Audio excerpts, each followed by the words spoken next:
This post is based on week 8 of an Ignatian prayer adventure.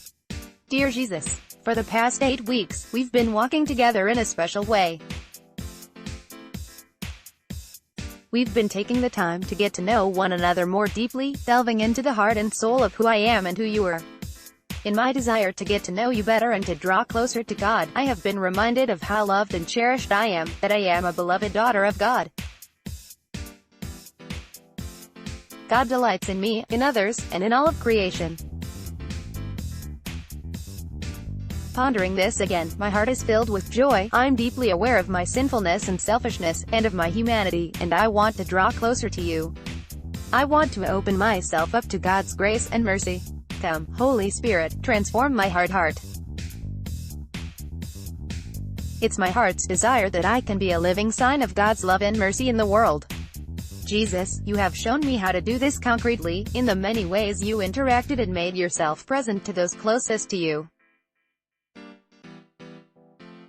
In teaching, you shared your wisdom and knowledge in the synagogue, on the mountain, and in the public square. You visited Simon Peter's mother-in-law, who was sick with fever, and held her hand. In so doing, you helped her up and healed her. Your touch also brought healing to the blind man and to others suffering with leprosy. When the woman who had been bleeding for years touched you, she was healed.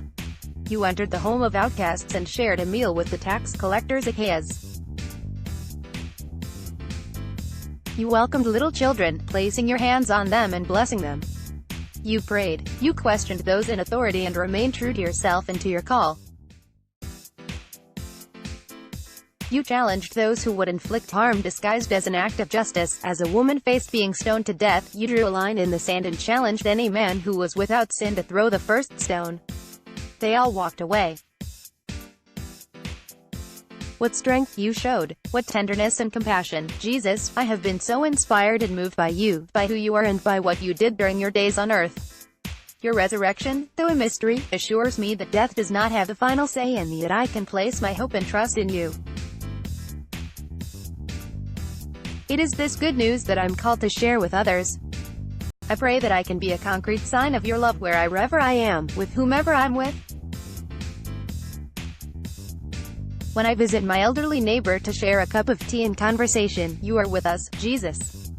When I tenderly embrace a grieving friend or a child who says he has a sore heart, which actually happened the other day, you are there with us, Jesus. When I take the time to drop off food, blankets, clothing, and other items to my local parish or opportunity shop, I am answering your call to tend to the poor. In today's world, making eye contact and sharing a